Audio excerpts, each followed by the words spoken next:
Amanda, I want to play a game.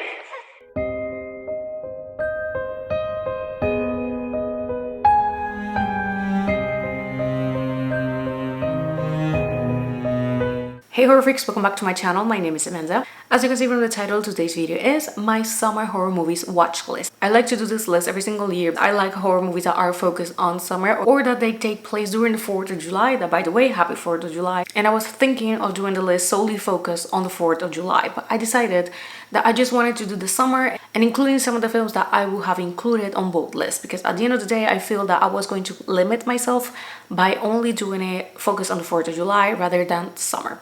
But if you want that the solely focused 4th of July list is available on my Letterboxd profile, the link will be down below, and the full list of the summer horror movies will also be available on my Letterboxd, and also the link will be down below, so you can check both lists and decide which one do you want to follow. And I hope that you guys enjoyed these movies, or if you have watched them already, then this is the perfect time for a rewatch. And without anything else to say, let's get quickly into my 10 horror movies to watch this summer.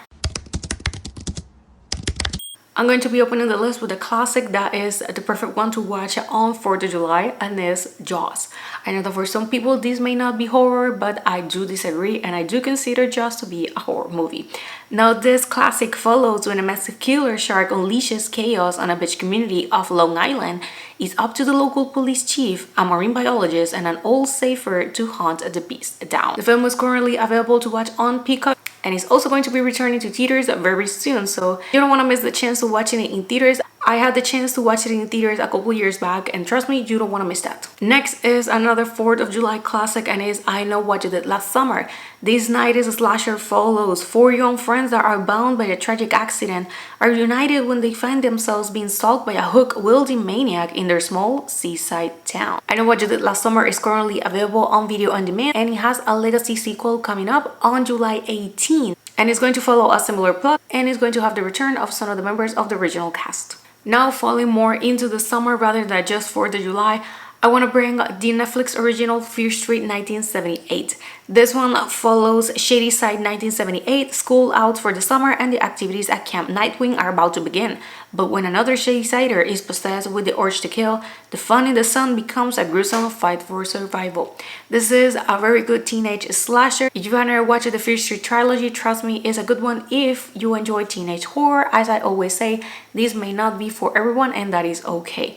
But if you are looking for some teenage slasher to watch this summer, Fear Street 1978 is going to be for you. But if you want to go full slasher summer camp, let's get into with Friday the 13th from 1980. This one follows a group of teenage camp counselors attempt to reopen an abandoned summer camp with a tragic past, but they are stuck by a mysterious rent-a-slick killer. Friday the 13th is currently available on video on demand, but if you don't like the original, that it's fine. You can also watch the reboot from 2009. That is also currently available on video on demand. Following the summer camps, we have a Sleepaway Camp.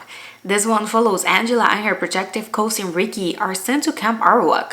Soon after their arrival, bizarre, increasingly violent accidents claims the life of various campers. This slasher classic is currently available on Prime Video. If you have never watched this one, I would suggest you to do it and be prepared to one of the best and most shocking endings of an 80s horror movie. Next, we have one of my personal favorites, Turistas. This one follows a group of young backpackers' vacations turn sour when a bus accident leaves them marooned in a remote Brazilian rural area that holds an ominous secret. This one is currently available on video on demand, and it's a great example of how vacations can go terribly wrong. Going into the summer nights, now we have The Lost Boys.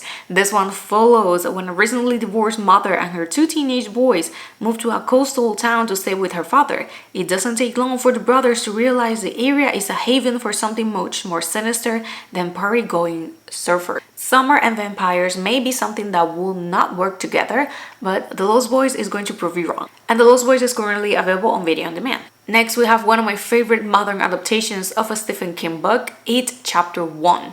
This one follows in the summer of 1989 a group of bullied kids band together to destroy a shape-shifting monster, which disguises itself as a clown and preys on the children of Derry, their small Maine town. It Chapter 1 is currently available on HBO Max and is the perfect summer horror movie when you want to step away from the classic summer camps. Next, we have The Slasher X. This one follows in 1979 a group of young filmmakers set out to make an adult film in a rural Texas farm. But when the reclusive elderly host catch them in the act, the crew finds themselves fighting for their lives. This one is currently available on HBO Max. It may be a controversial addition to this, maybe, but it's a slasher that I enjoy it, and I hope that you guys have done the same. And if you didn't, that's completely fine. But if you have never watched it, maybe take this as the sign that you should do it. And I'm going to be ending this list with the classic The Texas Chainsaw Massacre. This one follows 5 friends that head out to rural Texas to visit the grave of a grandfather. On the way, they stumble across what appears to be a deserted house, only to discover something sinister within, something armed with a chainsaw. The Texas Chainsaw Massacre is currently available on Prime Video and is a perfect example of how a road trip can go wrong. But if you want to give a chance to the 2003 remake, you can find it on video on demand. And with that, I have ended this list. Just know that my full list includes films like Piranha, Tourist Trap, The Cabin in the Woods, Wolf Creek, Summer of '84, The Hills Have Eyes, and so much more. Essentially movies that are set during the summer or themed around a vacation that goes horribly wrong. My 4th of July focus list includes other movies as The Return of the Living Dead, The Bay, You Are Not Alone, Uncle Sam, Independence Day, and so much more. Yes, Independence Day may not be horror and is science fiction, but I do feel that should be included. But with that, I have ended the video on the list. Thank you so much for watching. Let me know down below which one is that movie that you must watch during the summer. And a happy 4th of July, and I'm going to see you guys on my next video. Bye!